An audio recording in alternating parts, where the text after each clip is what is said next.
আসসালামু আলাইকুম। রাতের শীর্ষ সংবাদে স্বাগত জানাচ্ছি আমি সুমনা সুমা। গুপ্তরা ভুয়া সিল ব্যালট ছাপাচ্ছে, তারেক রহমান। অনির্দিষ্টকালের কর্মবিরতিতে অচল চট্টগ্রাম বন্দর। সম অধিকার প্রতিষ্ঠা করাই বিএনপির লক্ষ্য, ডাক্তার জোবাইদা রহমান। জামাতের ৪১ দফা নির্বাচনী ইশতেহার ঘোষণা। শুক্রবার নির্বাচনী ইশতেহার ঘোষণা করবে বিএনপি।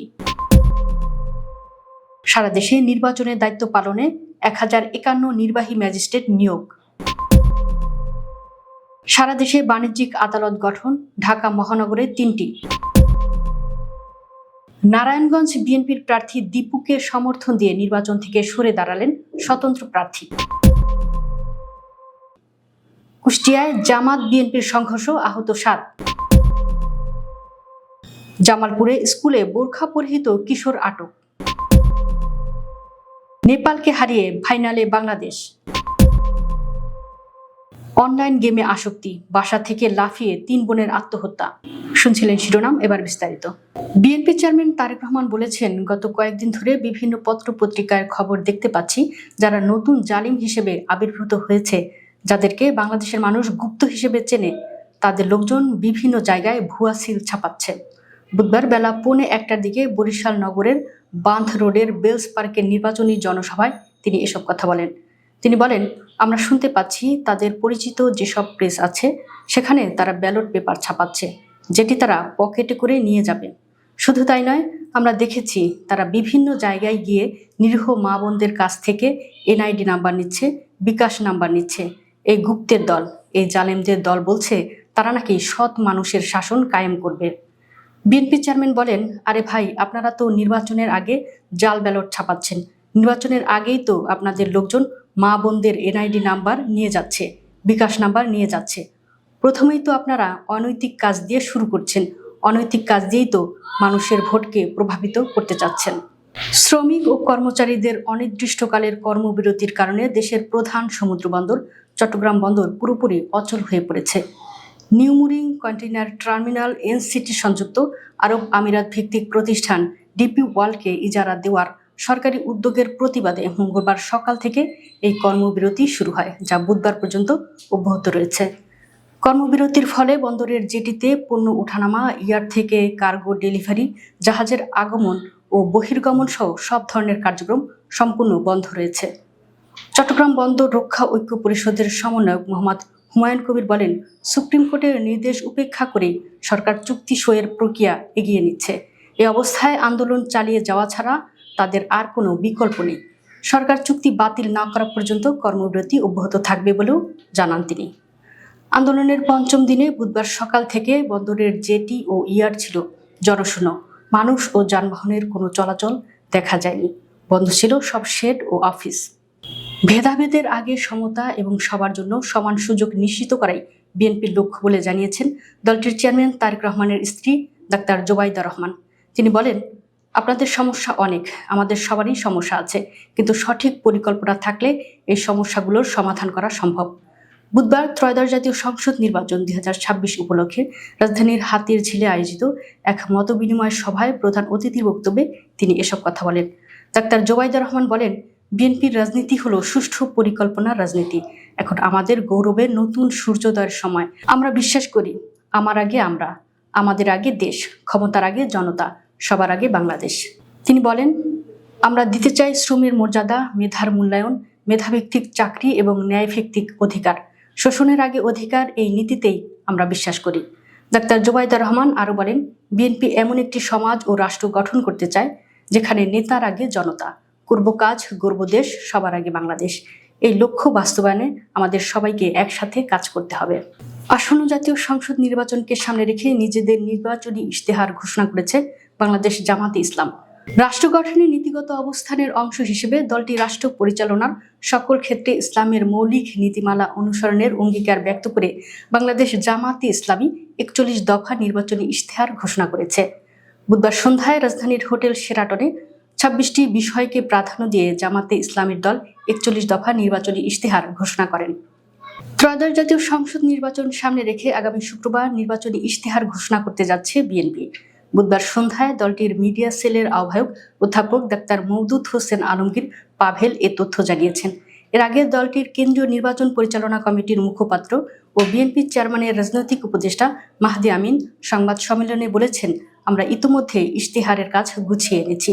তিনি আরো বলেন, বিএনপি এমন একটি রাজনৈতিক দল যারা বিভিন্ন শ্রেণী পেশার মানুষ এবং নিজেদের সাংগঠনিক কাঠামোকে কাজে লাগিয়ে ৩১ দফা ও ২৭ দফার আলোকে দেশব্যাপী নানা কর্মসূচি পালন করেছে। সেই কর্মসূচির অভিজ্ঞতা ও জনমতের ভিত্তিতেই আমাদের নির্বাচনী ইশতেহার এখন চূড়ান্ত পর্যায়ে রয়েছে। আসন্ন ত্রয়োদশ জাতীয় সংসদ নির্বাচনে সারা দেশে দায়িত্ব পালনের জন্য ১০৫১ জন নির্বাহী ম্যাজিস্ট্রেট নিয়োগ করা হয়েছে। তারা আচরণবিধি দেখার পাশাপাশি দায়িত্ব পাওয়া নির্বাচনী এলাকার সার্বিক আইনশৃঙ্খলা রক্ষা, অপরাধ প্রতিরোধ, মোবাইল কোর্ট এবং ট্রাইকিং ফোর্স, বিশেষ করে বিজিবি, কোস্টগার্ড ও সশস্ত্র বাহিনী টিমকে দিক নির্দেশনা দেবেন। এ বিষয়ে মঙ্গলবার প্রজ্ঞাপন জারি করেছে জনপ্রশাসন মন্ত্রণালয়। নির্বাহী ম্যাজিস্ট্রেটরা আগামী ৮ থেকে ১৪ ফেব্রুয়ারি পর্যন্ত দায়িত্ব পাওয়া এলাকায় মোবাইল কোর্ট পরিচালনা করবেন। তারা ৭ ফেব্রুয়ারি সংশ্লিষ্ট জেলা প্রশাসকদের কাছে যোগদান করবেন। এর আগে তাদের প্রশিক্ষণ দেওয়া হবে। বাণিজ্যিক বিরোধ দ্রুত ও কার্যকরভাবে নিষ্পত্তির লক্ষ্যে সরকার প্রথমবারের মতো ঢাকা মহানগর সহ সারা দেশে বাণিজ্যিক আদালত প্রতিষ্ঠা করেছে। বাণিজ্যিক আদালত অধ্যাদেশ ২০২৬ দেওয়া ক্ষমতা বলে সুপ্রিম কোর্টের সঙ্গে পরামর্শ করে এসব আদালত গঠন করা হয়েছে। আইন, বিচার ও সংসদ বিষয়ক মন্ত্রণালয়ের আইন ও বিচার বিভাগ শাখা থেকে রাষ্ট্রপতির আদেশক্রমে সিনিয়র সহকারী সচিব মোহাম্মদ আশিকুর রহমান স্বাক্ষরিত এ সংক্রান্ত প্রজ্ঞাপন গতকাল মঙ্গলবার জারি করা হয়েছে। প্রজ্ঞাপন অনুযায়ী ঢাকা মহানগরের ৩টি এবং চট্টগ্রাম মহানগরের ২টি বাণিজ্যিক আদালত স্থাপন করা হয়েছে। পাশাপাশি গাজীপুর, সিলেট, রাজশাহী, রংপুর, খুলনা ও বরিশাল মহানগরের জন্য একটি করে পৃথক বাণিজ্যিক আদালত গঠন করা হয়েছে। নারায়ণগঞ্জ ১ আসনে বিএনপি প্রার্থী মুস্তাফিজুর রহমান ভূঁইয়া দীপুকে পূর্ণ সমর্থন দিয়ে নির্বাচন থেকে সরে দাঁড়ালেন জাহাজ প্রতীকের স্বতন্ত্র প্রার্থী দুলাল হোসেন। বুধবার দুপুরে সংবাদ সম্মেলনের মাধ্যমে তিনি সাংবাদিকদের এসব কথা বলেন। তিনি বলেন, আমি বিএনপির আদর্শে বিশ্বাসী, দলীয় সিদ্ধান্তের বাইরে নই। নারায়ণগঞ্জ ১ আসনে ধানের শীষের প্রতীকের প্রার্থী মুস্তাফিজুর রহমান ভূঁইয়াকে পূর্ণ সমর্থন দিয়ে আমার প্রার্থিতা প্রত্যাহার করছি। তিনি আরো বলেন, আমি এখন থেকে বিএনপি মনোনীত প্রার্থী দীপু ভূঁইয়ার পক্ষে কাজ করার অঙ্গীকার করছি। আগামী নির্বাচনে ধানের শীষ প্রতীককে জয়যুক্ত করার লক্ষ্যে আমি এ নির্বাচন থেকে সরে দাঁড়াচ্ছি। কুষ্টিয়া ৪ কুমারখালী খোকসা আসনে ভোট চাওয়াকে কেন্দ্র করে জামাত ও বিএনপির কর্মী সমর্থকদের মধ্যে সংঘর্ষের ঘটনা ঘটেছে। এতে উভয় পক্ষের অন্তত ৭ জন আহত হয়েছেন। বুধবার সকালে জেলার খোকসা উপজেলার মাসালিয়া বাজারে এ ঘটনা ঘটে। হামলার ঘটনায় একে অপরকে দোষারোপ করছে বিএনপি জামাত। এ ঘটনায় আহত হলে বিএনপির ৩ জন এবং জামাতের ৪ জন কর্মী সমর্থক খোকসা উপজেলা স্বাস্থ্য কমপ্লেক্সে ভর্তি করা হয়েছে। পুলিশ ও স্থানীয় সূত্রে জানা গেছে, মঙ্গলবার জামাতে ইসলামী মনোনীত সংসদ সদস্য প্রার্থী আফজাল হোসেন কর্মী সমর্থকরা প্রচারণায় বের হলে একজন ভোটারের মন্তব্যকে কেন্দ্র করে বিএনপি ও জামাতের সমর্থকদের মধ্যে উত্তেজনাকর পরিস্থিতি সৃষ্টি হয়। পরবর্তীতে সেই বিরোধ মেটাতে বুধবার সকালে খোকসার মাসালিয়া বাজারে একটি সালিশের আয়োজন করা হয়। সালিশে উভয় পক্ষের মিল হয়ে গেলেও হঠাৎই দুই পক্ষের কর্মীদের মধ্যে আবারও কথা কাটাকাটি শুরু হয়। এক পর্যায়ে বিএনপি ও জামাতের কর্মী সমর্থকদের মধ্যে সংঘর্ষ বাধলে উভয় পক্ষের ৭ জন কর্মী সমর্থক আহত হন। জামালপুরের মাদারগঞ্জ উপজেলার পাটাদহ কয়রা উচ্চ বিদ্যালয়ে বোরকা পরিহিত অবস্থায় ১৬ বছরের এক কিশোরকে আটক করা হয়েছে। বুধবার সকালে বিদ্যালয় প্রাঙ্গণে এই চাঞ্চল্যকর ঘটনা ঘটে। আটক কিশোর পাটাদহ কয়রা উচ্চ বিদ্যালয়ের প্রাক্তন ছাত্র। সন্দেহজনকভাবে ছাত্রীদের কমন রুমে ঘোরাফেরা করতে দেখে তাকে আটক করা হয় বলে জানিয়েছে সংশ্লিষ্টরা। বিদ্যালয় সূত্রে জানা গেছে, সকালে বোরকা পরিহিত এক বালককে বিদ্যালয়ের ভেতরে সন্দেহজনকভাবে ঘোরাফেরা করতে দেখে শিক্ষার্থীদের সন্দেহ হয় এবং তারা চলাফেরা ও গতিবিধি অস্বাভাবিক মনে হলে শিক্ষার্থীরা তাকে আটক করে শিক্ষকদের খবর দেয়। পরে শিক্ষকরা এসে বোরকা খুলে কিশোরকে দেখতে পায়। সাফ অনূর্ধ্ব ১৯ নারী চ্যাম্পিয়নশিপে টানা তৃতীয় জয় তুলে নিল বাংলাদেশ।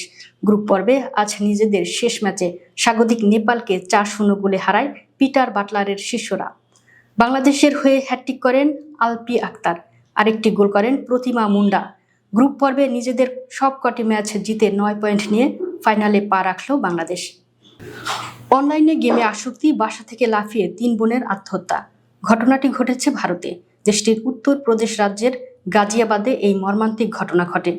স্থানীয় সংবাদ মাধ্যমের প্রতিবেদন থেকে জানা গেছে, মঙ্গলবার গভীর রাতে 3 বোন তাদের 9ম তলার বাসা থেকে নিচে লাফ দিয়ে আত্মহত্যা করে। তাদের নাম পাখি, প্রাচী ও বিশিকা। লাফ দেওয়ার আগে তারা হাতে লেখা একটি নোট রেখে গেছে, যেখানে লেখা ছিল সরি পাপা। প্রতিবেদনে বলা হয়, তারা 3 বোনেই অনলাইনে কোরিও গেমের আসক্ত ছিল। মা বাবা তাদের মোবাইল ফোন দেওয়া কমিয়ে দিলে গেম খেলা বন্ধ হয়ে যায়। এ কারণে তারা আত্মহত্যা করেছে বলে ধারণা করা হচ্ছে। দর্শক, ভিডিওটি শেষ পর্যন্ত দেখার জন্য আপনাকে অসংখ্য ধন্যবাদ। নিত্য নতুন ভিডিও পেতে আমাদের ইউটিউব চ্যানেলটি সাবস্ক্রাইব করুন এবং নিয়মিত নোটিফিকেশন পেতে বেল বাটনটি ক্লিক করুন। আমাদের ফেসবুক পেজটি ফলো করুন। এছাড়াও আমাদের ভিডিও লাইক, কমেন্ট ও শেয়ার করুন। আল্লাহ হাফেজ।